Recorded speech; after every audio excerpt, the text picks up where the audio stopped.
प्यारे बच्चों, लेंसेस ये चैप्टर में हमने डायग्राम के हिसाब से image position and image description देखा है। वैसे ही फॉर्मूला के मेथड से हमने इमेज कैसी लोकेट करनी है, मैग्निफिकेशन कैसा है, ये भी देखा है। अब हम एप्लीकेशन ऑफ लेंसेस, ये लेंसेस का यूज क्या है, इसकी तरफ जाने वाले हैं।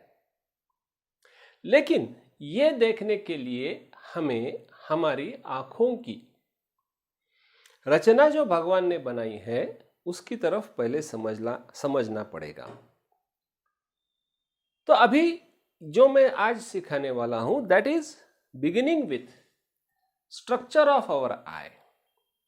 ये बायोलॉजी में आप बहुत सिस्टमेटिकली सीखोगे, फिजिक्स में मैं उसकी सिंपल डायग्राम निकालूंगा जो अपने काम की है। सो ह्यूमन आई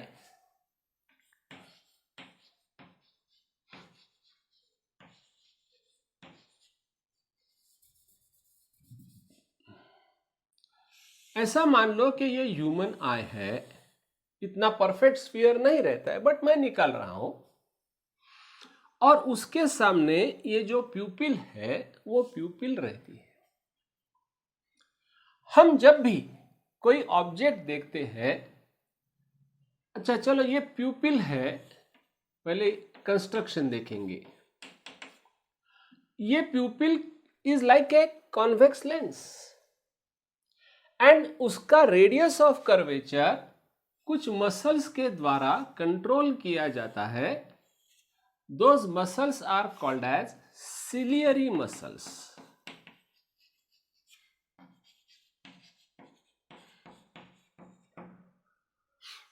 जब भी कोई हम ऑब्जेक्ट देखते हैं तो समझो यहां पे ये ऑब्जेक्ट है, तो ये कॉन्वेक्स लेंस है। ये सिलियरी मसल्स ये लेंस को ऐसा खींचते हैं या फैला देते हैं कि इसकी इमेज ये रेटिना पे आ जाए। All of you know this is object distance u, this is image distance v.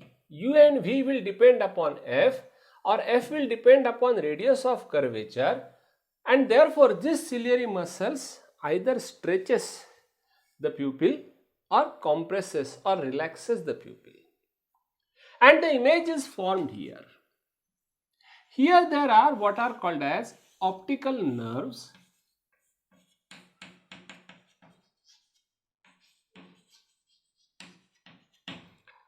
And these nerves carry the signal of this image to the brain, and therefore we get a sensation of what we see.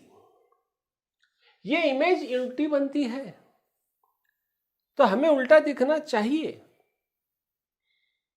आप जो भी object देख रहे हैं, अभी मेरे को दिख रहे हैं, या और कहीं कोई खंबे को देख रहे हैं, या और कहीं किसी पोस्ट बॉक्स को देख रहे हैं, या कोई सिनेमा देख रहे हैं, इसमें जो भी आप देखते हो उसकी इमेज आपके आंखों में इन्वर्टेड आती है।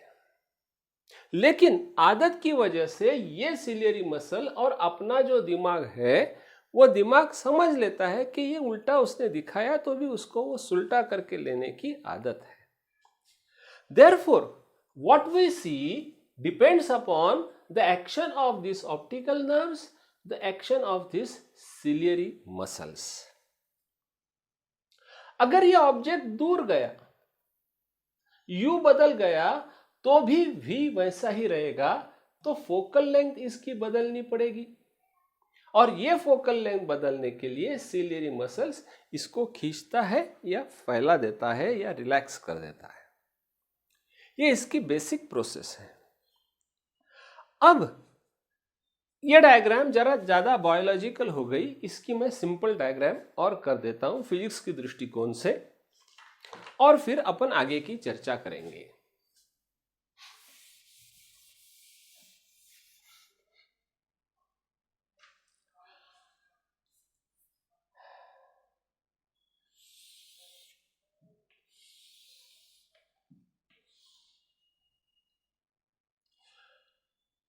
दूर से आने वाले रेज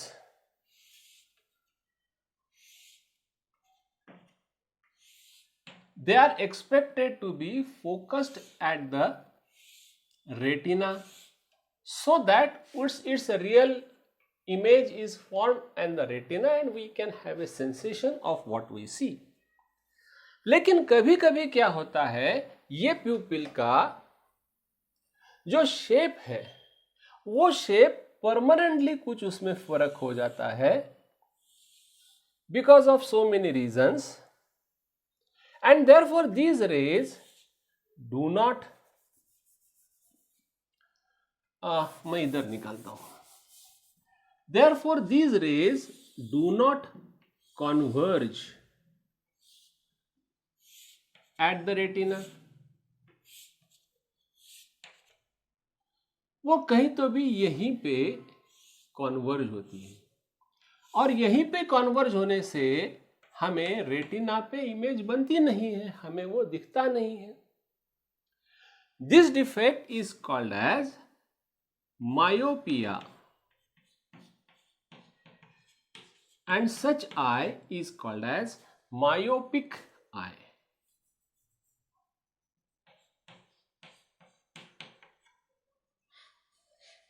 हमें नजदीक की चीजें दिखती है, उसका कोई प्रॉब्लम नहीं, लेकिन दूर की चीजें हमें दिखती नहीं है. एंड देयरफॉर यहां पे हमें करेक्शन करना पड़ता है. ऐसे सिचुएशन में हम क्या करते हैं, ये मायोपिक आई है, यहां पे हम कॉन्केव लेंस डालते हैं. कॉन्केव लेंस आपको मालूम है कि डाइवर्जिंग लेंस है, जो कि यहां पे कॉन्वर्ज होना वाला था, वो डाइवर्जिंग लेंस होने की वजह से दूर जाके वो कॉन्वर्ज होता है. डाइवर्जिंग माने उसको दूर तक लेके जाएगा. एक्चुअली सिर्फ ये रहता था तो ये ऊपर जाता था, but this diverging lens and this converging lens, इनका कॉम्बिनेशन हो जाएगा और इसकी इमेज यहां पे आ जाएंगी. So in case of myopic eye, the concave lens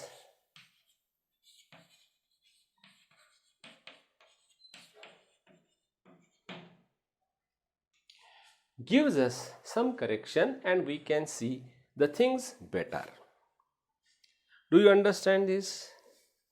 वैसे ही और कभी कभी ऐसा प्रॉब्लम आ जाता है कि दूर की चीजें हमें अच्छी दिखती हैं, उसमें कोई प्रॉब्लम नहीं, लेकिन नजदीक की चीजें हमें दिखती नहीं है.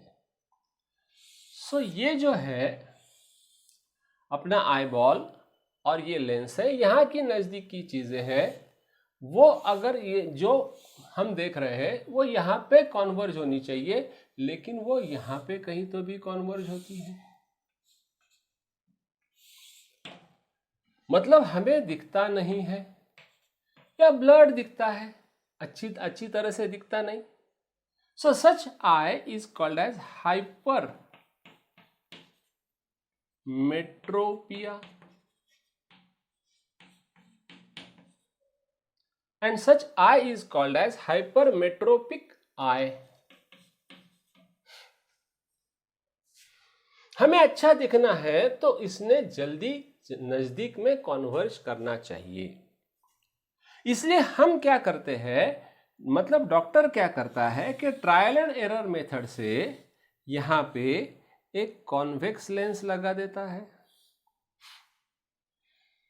शायद महात्मा गांधी जी का चश्मा आपने देखा होगा तो वो कॉन्वेक्स लेंस दिखता है. मैंने भी उनको देखा नहीं, लेकिन फिल्म में पिक्चर में जो देखा है तो वो कॉन्वेक्स लेंस है ऐसा लगता है. मैं फॉर एग्जांपल बोल रहा हूं. तो ये जो लेंस है वो उसको कॉन्वर्ज करती, मतलब वो यहां जाके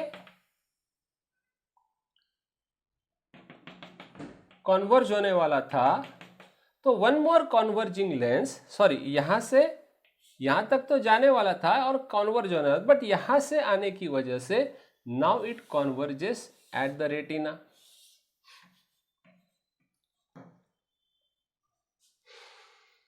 and therefore for hypermetropic eye we use the convex lens, for myopic eye we use the concave lens.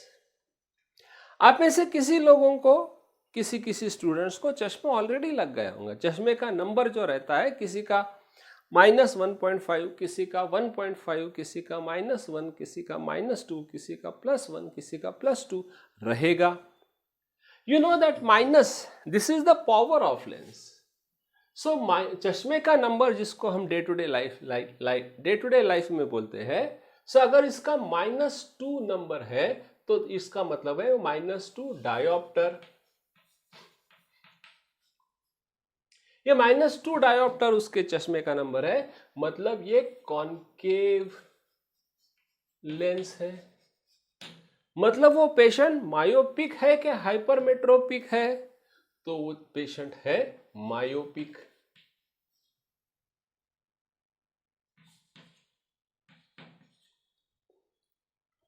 और किसी के चश्मे का नंबर समझो 1.5 है।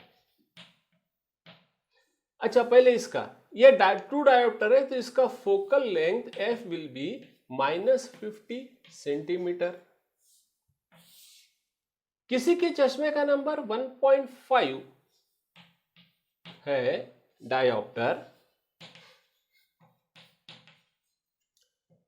इसका मतलब ये प्लस है, माने ये कॉन्वेक्स लेंस है।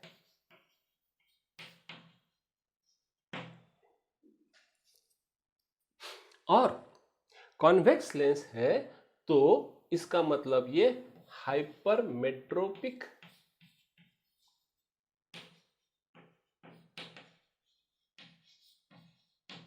पेशेंट है या पर्सन है। और इसकी focal length f will be equal to 100/1.5 centimetre. जो भी कैलकुलेशन में उसका आएगा वो आ सकता है। अभी यहां पे हमें focal length exactly precisely calculate करने की ये जगह नहीं है। यहां पे हमें हाइपरमेट्रोपिया क्या है और मायोपिया क्या है ये समझने का है, और इनका करेक्शन कैसा होता है। हाइपरमेट्रोपिया में कॉन्वेक्स लेंस और मायोपिया में concave lens. All this happens because of some reasons because of which the pupil gets distorted, उसमें वो परमानेंट डैमेज हो गया है। इसके सिवा प्रेसबायोपिया नाम की एक चीज होती है, वो हम समझ लेंगे।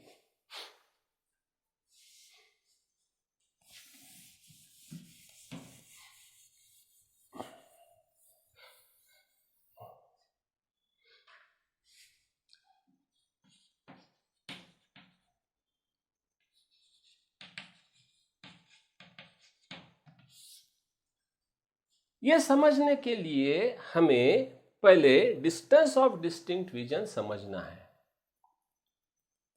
तो ये हमारा आई बॉल है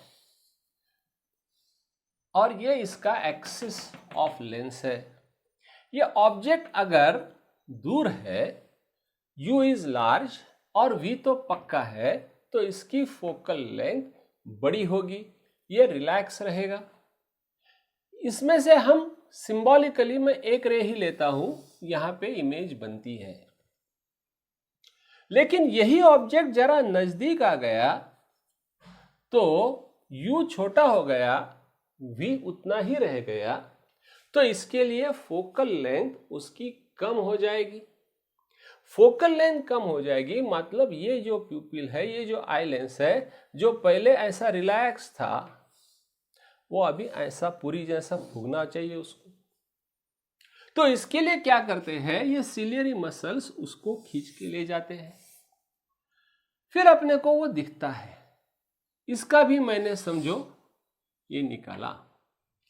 लेकिन ये कितने नजदीक लाएंगे, जितना नजदीक लाते जाएंगे इतना सिलियरी मसल्स को स्ट्रेन आ जाएगा।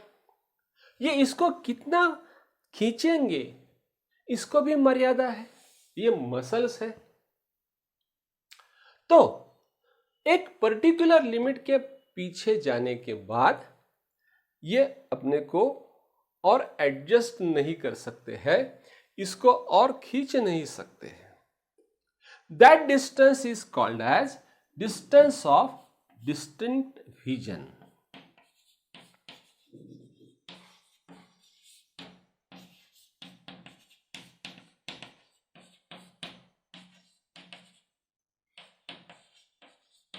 या कभी कभी उसको शॉर्ट फॉर्म में डी भी, या कभी कभी शॉर्ट फॉर्म में सिर्फ डी बोलते हैं। ये डी की वैल्यू हर आदमी में, हर एज में अलग अलग रहती है। एकदम न्यूबॉर्न बेबी है तो उसको 7-8 सेंटीमीटर नजदीक लाया तो भी सिलियरी मसल्स उसके नया पैदा हो गया है, नए मसल्स है, स्ट्रेंथ रहती है, he can see very near by objects. लेकिन न्यूबॉर्न बेबी के लिए वो देखता है तो भी उसको समझता नहीं या अपने को कम्युनिकेट नहीं कर सकता है। वेरी ओल्ड पर्सन में मसल्स फिर उतनी ताकत नहीं रहती है, तो वो जनरली 30 सेंटीमीटर या depends upon every person, and then वो 30-40 सेंटीमीटर रहता है। तो इसके लिए क्या करते हैं, हम एवरेज वैल्यू डी लेते हैं 25 centimetre. This is called as distance of distinct vision. आपको भी आपके पेरेंट्स ने कभी कभी बोला होगा किताब दूर रख, 25 सेंटीमीटर पर रख तो तेरी आंखें खराब नहीं होंगी, बोला होगा, हर माँ बाप बोलते रहते हैं। अब इसमें क्या है, हमें नजदीक की समझो कोई सब बूढ़ा आदमी है, ओल्ड एज का पर्सन है, उसको पेपर पढ़ना है, उसको कोई लेटर्स बुक पढ़ना है, वो ऐसा पढ़ेगा अपने हाथ से 25 सेंटीमीटर पे भी रखेगा तो भी ये यहां पे फोकस नहीं होने वाला है। हाँ, ये जरा और दूर लेके जाते थे तो ये सिलियरी मसल्स वे सफिशिएंट। तो इसको हमें, इसकी इमेज हमें दूर देखनी है तो हमें मालूम है कि हम यहाँ पे कॉन्वेक्स लेंस डालते हैं, और ये कॉन्वेक्स लेंस में फोकस और ऑप्टिकल सेंटर के बीच में अगर ऑब्जेक्ट है तो हमें उसकी image, erect image, magnified image on the same side दिखती है but at a larger distance. So this inability of ciliary muscles to focus the eye lens so that the image is formed on the retina is called as presbyopia, and to correct the presbyopia we also use convex lens as our spectacles so that the image is taken at a larger distance। या अगर समझो माने 25 centimetre है तो बूढ़े आदमी को ये 25 सेंटीमीटर में नहीं दिखेगा, उसको ये 30-40 सेंटीमीटर रफली मैं बता रहा हूं, हर एक आदमी का अलग अलग हो सकता है। तो यहां पे इसकी इमेज लेके जाएंगे तो उसको वो दिखेगा। सो 3 बेसिक डिफरेंसेस, 3 बेसिक जिसको हम रोग बोलेंगे लेकिन रोग नहीं बट एलिमेंट्स है। एक है मायोपिया, दूसरा है हाइपरमेट्रोपिया और तीसरा है presbyopia. In myopia the eye lens is distorted such that the convergence takes before the retina and therefore we use concave lens so that the image is formed exactly on the retina। ये trial and error से करते हैं। आपने किसी ने spectacle लगाए होंगे तो देखा होगा डॉक्टर ने ये लगा के देखो, वो लगा के देखो, वो लगा के देखो, ऐसा बोलते हैं और फिर जो आपको सूट करता है वो चलता है। इन case of hypermetropia the convergence is beyond the retina and therefore to shorten the formation of image we use convex lens, and in case of convex lens this image is formed exactly on the retina. For hypermetropia we use convex lens, and in case of presbyopia the ability of our ciliary muscles is finished so that we can't see the objects, letters, etc. which are very near to us. Very near मतलब 25 centimetre से कम है तो किसी को भी दिखेगा नहीं, लेकिन 30 सेंटीमीटर 25 सेंटीमीटर है तो भी ओल्ड एज में हमें नहीं दिखेगा। उस केस में we use convex lens so that it's real erect virtual image is formed at a larger distance and we can see the image comfortably. What we see is the image, we don't see the object. So ये तीन different lens के use है for our spectacles.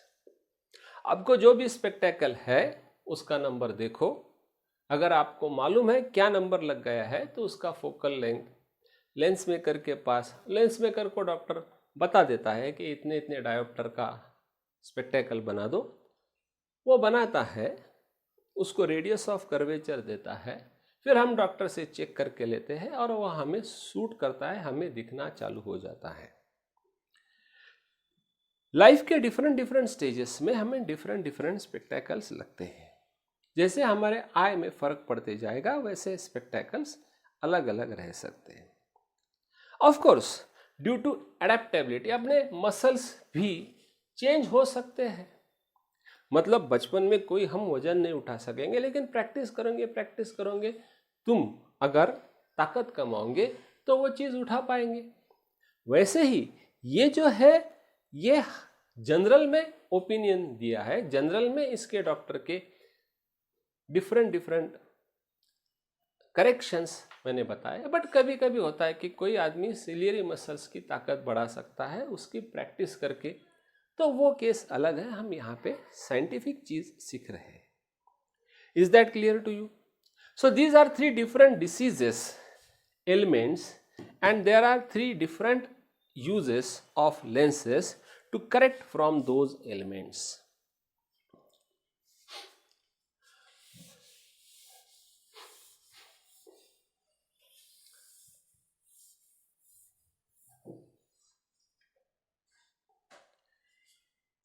इसके बाद हमें simple microscope,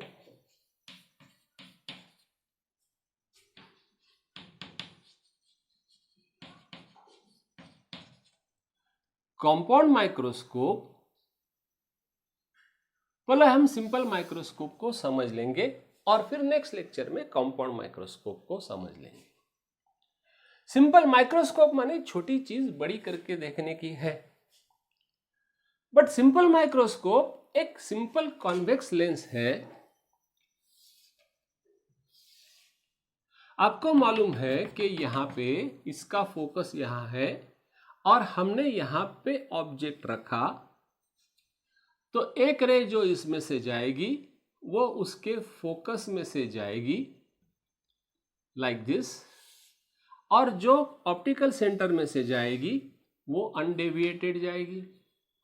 यहां पे हमने आंख रखी, I will draw symbolically like this only, तो हमें ये कहीं तो भी ये दोनों लाइंस को एक्सटेंड करेंगे तो यहां पे इंटरसेक्ट होती है ऐसा लगता है, एक्चुअल इंटरसेक्ट नहीं होती है। तो हम यहाँ पे उसकी इमेज, ये अगर ऑब्जेक्ट है ए बी, तो यहाँ पे ए डैश बी डैश ऐसा ऑब्जेक्ट हमें मैग्नीफाई होके दिखता है, थोड़ा दूर दिखता है और मैग्नीफाई होके दिखता है। So this is the basic idea of simple microscope. Simple microscope means simple single convex lens. आपने बचपन में कॉन्वेक्स लेंस लेके अपने हाथों की लकीरें देखी होंगी, या आपके घर में कोई कॉन्वेक्स लेंस लेके किताब पढ़ता रहा होगा, या बचपन में आपने वो कॉन्वेक्स लेंस लेके कपास जलाने का या कागज जलाने का खेल खेला होगा। तो वही सिंपल माइक्रोस्कोप है। आगे जाके हम इसका मैग्निफिकेशन, मैग्नीफाइंग पावर क्या है, लेकिन वो जाके अगले स्टैंडर्ड्स में करेंगे। अभी ये मैं बता देता हूं कि इसका मैग्निफिकेशन, इसका मैग्नीफाइंग पावर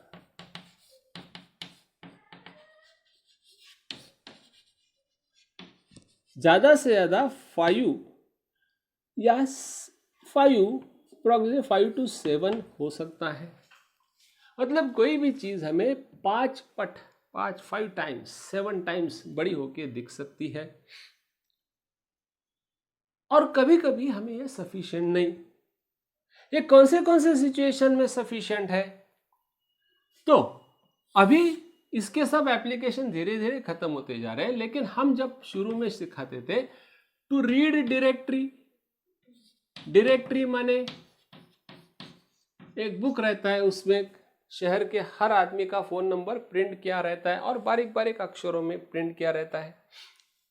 तो वो डायरेक्टरी पढ़ने के लिए सिंपल माइक्रोस्कोप यूज किया जाता था।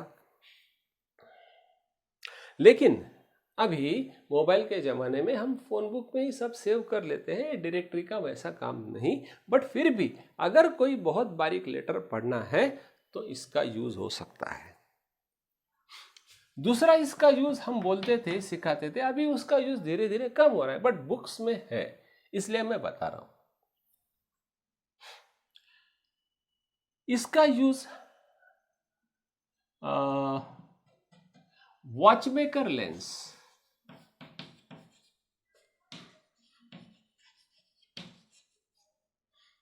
घड़ी दुरुस्त करने वाला जो आदमी कभी आपने देखा होगा, तो ऐसे आंखों को वो लेंस लगा के ही बैठता है। फिर वो घड़ी में उसको जो छोटी छोटी चीजें हैं वो बड़ी होके दिखती है, और फिर वो उसमें दुरुस्ती करता है। लेकिन धीरे धीरे मैं ये महसूस कर रहा हूं कि आजकल की जो घड़ियां रहती है, इलेक्ट्रॉनिक घड़ियां रहती है, वो कभी खराब होती नहीं, कभी हम दुरुस्ती को लेके जाते नहीं, खराब हो गई तो फेंक देते हैं। इसलिए ये अभी नहीं है, लेकिन बुक्स में दिया हुआ रहता है, इसलिए मैं आपको बता रहा हूं। एक लेकिन है, वो अभी भी है, पहले भी था, इंस्पेक्शन ऑफ डायमंड।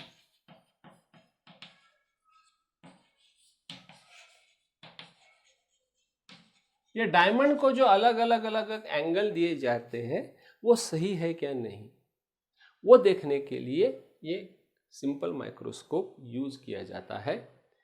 और मुझे आजकल लगता है कि प्रिंटेड प्राइस जो रहती बहुत छोटे छोटे लेटर्स में देते हैं पैकेजेस पे, या उसका मैन्युफैक्चरिंग डेट, वो पढ़ने के लिए अपने को कॉन्वेक्स सिंपल माइक्रोस्कोप लगेगा। I hope you understood the application of lens. अगले लेक्चर में हम कंपाउंड माइक्रोस्कोप